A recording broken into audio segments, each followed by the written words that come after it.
आज थोड़ा सा अपने कल्चर के बारे में बात करते हैं। एक्चुअली कल्चर है क्या? क्या है भारतीय संस्कृति और क्यों ये इतनी इम्पोर्टेंट है? क्यों इसके लिए इतनी लड़ाइयाँ लड़ी जाती हैं? लोग इसे बचाने के पक्ष में रहते हैं, कुछ इसको ख़त्म करना चाहते हैं। क्यों ये कल्चरल वॉर है जो ये क्यों होता है और क्यों ये अपने कल्चर को बचाए रखना ज़रूरी है, इसके बारे में बात करते हैं। तो अभी कल्चर को जानने से पहले हमें ये देखना पड़ेगा कि कल्चर होता क्या है। कल्चर जो सामाजिक व्यवस्था, जो सामाजिक मान्यताएं बन जाती हैं, जो समाज का एक नॉर्मली चलन होता है, जो मान्यताएं होती हैं, उनकी प्रायोरिटीज़ होती हैं ज़िंदगी की, उन सब चीज़ों से मिलकर कल्चर बनता है।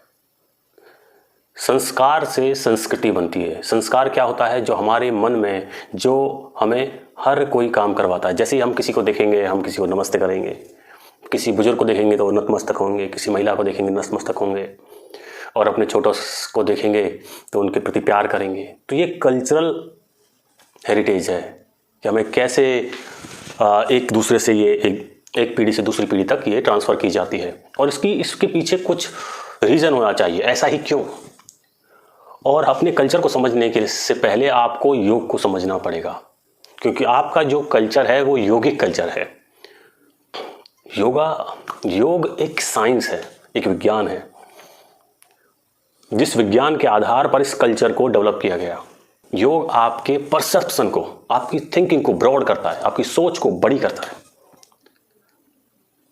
आप एक संकीर्ण सोच वाले इंसान नहीं रह जाते। जितना आप योग में महारत हासिल करेंगे या जितने आप ज्ञानी होंगे, उतनी आपकी सोच बढ़ती जाएगी।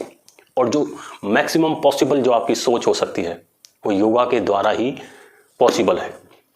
क्योंकि योगा सिर्फ इस जो हमें जगत दिखाई देता है, जो दुनिया हमें दिखाई देती है, सिर्फ इसकी बात नहीं करता।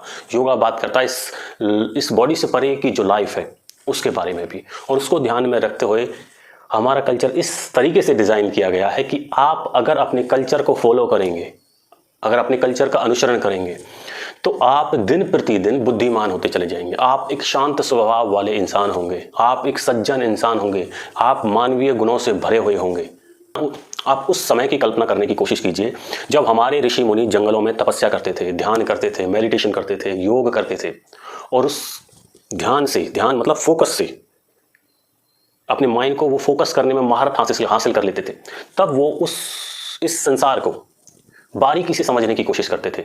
और तब उन्होंने लास्ट में यही पाया कि जो हम भगा दौड़ में, जो हम इधर उधर भागने दौड़ने में लगे हुए हैं, जो सांसारिक चीज़ों की तरफ भागने में लगे हुए हैं, यहाँ आपको खुशी नहीं मिलेगी, यहाँ आपको शांति नहीं मिलेगी। ये तो अशांत करने वाली चीज़ें हैं।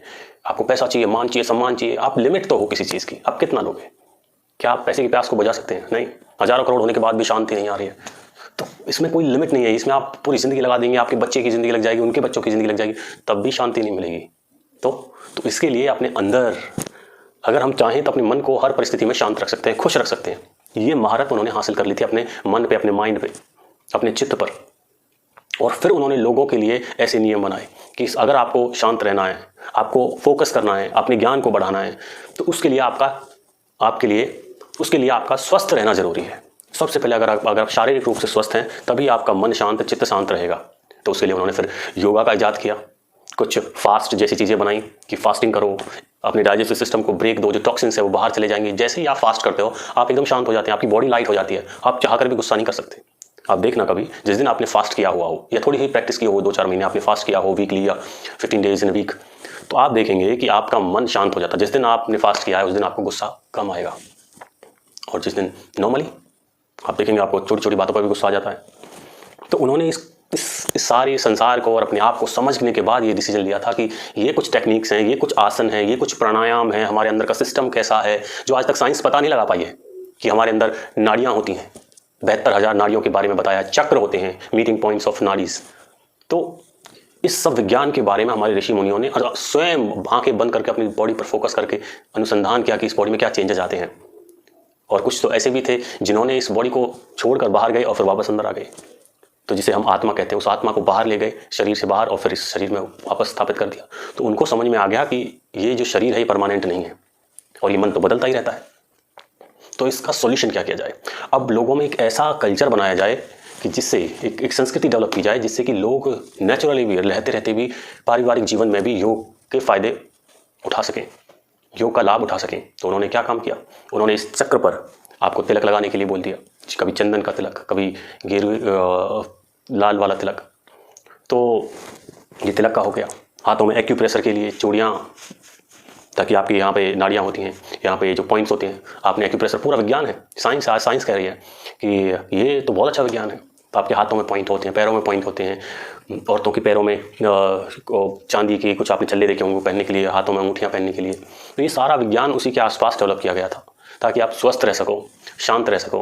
आपको डेली पूजा करनी है, डेली मंत्र उच्चारण करना है, या फिर डेली कुछ ऐसा दान देना है, समय समय पर फास्ट करना है। ग्रहों के हिसाब से हम किस दिन फास्ट करें कि हमें ज़्यादा लाभ मिले। चंद्रमा का, सूर्य का, इन ग्रहों का, हमारे आसपास के एनवायरनमेंट का हमारी बॉडी पर फ़र्क पड़ता है। तो उसके हिसाब से वो दिन, उन दिनों को आइडेंटिफाई किया उन्होंने बताया कि इस दिन फास्ट करें, इस दिन नहीं करें, इस दिन करें, इस दिन नहीं करें, इस दिन नॉर्मल रहें। तो सब कुछ बनाकर हमें दे दिया।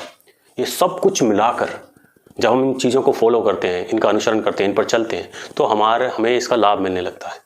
फिर हम शांत, हमारे चेहरे पर मुस्कुराहट, स्वस्थ, हम ऐसे अपनी ज़िंदगी को जीते हुए जाते हैं। पैसा चाहे कम हो लेकिन हम फिर भी खुशी रहते हैं। अगर आप भारतीय संस्कृति को जीते हैं तो आप दिन प्रतिदिन फोकस्ड होते चले जाएंगे। पहले तो आप शांत होंगे। जो शांत होता है वही ध्यान कर सकता है, अशांत मन कभी ध्यान नहीं कर सकता। तो पहले आपकी जीवन में शांति आएगी और फिर आप किसी भी कार्य पर, किसी भी टास्क पर आप फोकस कर सकते हैं कि इसमें क्या क्या पहलू हैं इसके, इसको कैसे किया जाना चाहिए। आपकी डिसीजन मेकिंग इतनी अच्छी हो जाती है कि आप दूसरे लोगों से ज़्यादा बेहतर परफॉर्म करते हैं। आपने सुना होगा कि अमेरिका या फिर ब्रिटेन या फिर दूसरी जगहों पर जहाँ पर अपॉर्चुनिटी अच्छी होती है, वहाँ पर इंडियंस बहुत अच्छा परफॉर्म करते हैं। क्यों? दूसरे देशों के लोगों के कंपैरिजन में, क्योंकि उनका जो कल्चर है उसने उनके ब्रेन को उन पश्चिमी लोगों के ब्रेन से ज़्यादा फोकस्ड और डेवलप कर दिया है। वो ज़्यादा शांत रहते हैं तो ज़्यादा फोकस कर सकते हैं, ज़्यादा अच्छे से प्रॉब्लम्स को समझ सकते हैं। तो यही पता चलता है कि कौन किस बैकग्राउंड से आया है। तो ये हमारे कल्चर की पावर है, ये ताकत है हमारे कल्चर की। इसलिए हमें इसे सुरक्षित रखना है, इस यौगिक संस्कृति को जीवित रखना है। और हमारे यहाँ रिलीजन, आस्था, कितनी ही भगवान है। अगर हमारा एक रिलीजन होता तो एक ही भगवान होना चाहिए था, 50 तरह के कैसे होंगे। तो ये कल्चर है। अगर आप भगवान में आस्था रखते हैं, उसको रोज़ उसके सामने सर झुकाते हैं, तो आपका ईगो समाप्त होता है, कम होता है। और ईगो सबसे बड़ी प्रॉब्लम है। योग की अंतिम अवस्था में भी ईगो रह जाता है, अहंकार रह जाता है। तो उसको जो ख़त्म कर देगा, अपनी बिल्कुल सिंपल, कोई अहम भाव नहीं रहेगा, वही सिद्धि को प्राप्त कर सकता है, वही समाधि को प्राप्त कर सकता है। और जो डिवोशन, जो भगवान के सामने किसी भी फॉर्म में नतमस्तक होता है, उस ईश्वर से प्रार्थना करता है, तो उसका अहंकार मरता चला जाता है, बशर्ते कि वो निस्वार्थ, निष्काम भाव से किया हुआ हो। जैसा कि भगवत गीता में बताया गया है कि हमें निष्काम भाव से भगवान से प्रेम करना चाहिए, उनको नमस्कार करना चाहिए, उनकी पूजा करनी चाहिए, तब आपका ईगो समाप्त होता है। वरना ये ट्रेड हो जाता है कि भगवान ये मुझे दो और मैं आपको भक्ति करता हूँ। तो इससे आपको कोई फ़ायदा नहीं हो रहा है। भक्ति तो वही है जो बस देना हो, प्रेम करना हो अपने ईश्वर से, अपने भगवान के प्रति समर्पण हो। तो ये कल्चर जिसमें इतनी वैरायटी, इतनी साइंस है, इसमें हर जगह मुझे तो साइंस ही साइंस दिखाई देती है।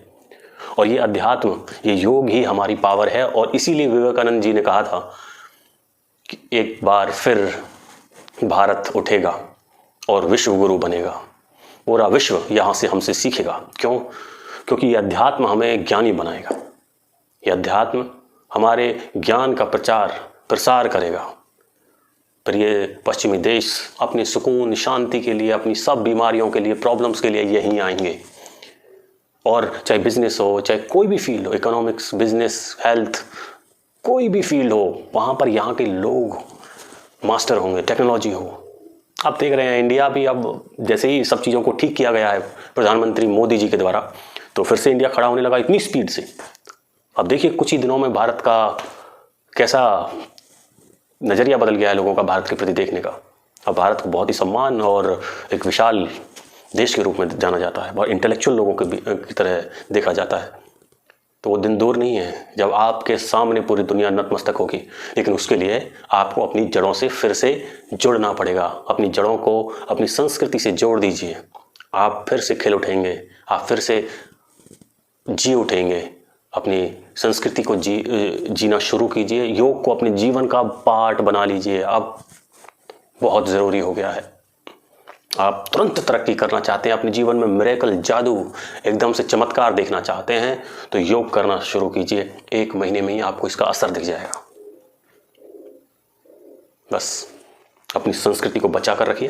अपनी संस्कृति को बचाने का एकमात्र तरीका है उसे जीना। फिर आपसे उसे कोई नहीं छीन सकता। आप अपने बच्चों को देंगे, क्योंकि ये ऐसी चीज़ है जिससे आपको फ़ायदा होगा, तो आप ज़रूर अपने परिवार के, अपने बच्चों को, अपने रिश्तेदारों को इसे सिखाएंगे, तो ये और प्रसार करेगी। और हमारा विचार जब यहाँ प्रसार करेगा तभी इन बाउंड्री, भारत की बाउंड्रीज को छोड़कर बाहर जाएगा। और पहले जैसे भगवान बुद्ध ने पूरे विश्व में, इंडोनेशिया, अफ़गानिस्तान, पाकिस्तान, ये सब एरिया, जहाँ तक हमारा ईरान तक जो हमारी संस्कृति की छाप मिलती है, वो फिर से ये बॉर्डरलेस हमारा नेशन, राष्ट्र बनेगा। देश नहीं, राष्ट्र बनेगा। देश मतलब जगह, राष्ट्र मतलब हमारी विचारधारा जहाँ तक जाएगी वहाँ तक भारत होगा। अब दायित्व आपका है। क्या अपनी ज़िंदगी में आप अपनी संस्कृति को उतार रहे हैं? क्या आप भारतीय संस्कृति को जी रहे हैं, या भारत में पैदा होने वाले एक विदेशी मानसिकता वाले, विदेशी विचारों वाले एक साधारण से व्यक्ति हैं? ये आप फैसला कीजिए। आप भारतीय हैं या पाश्चात्य या अन्य किसी देश, अन्य किसी संस्कृति के फॉलोअर। नमस्कार, धन्यवाद, जय हिंद, जय भारत।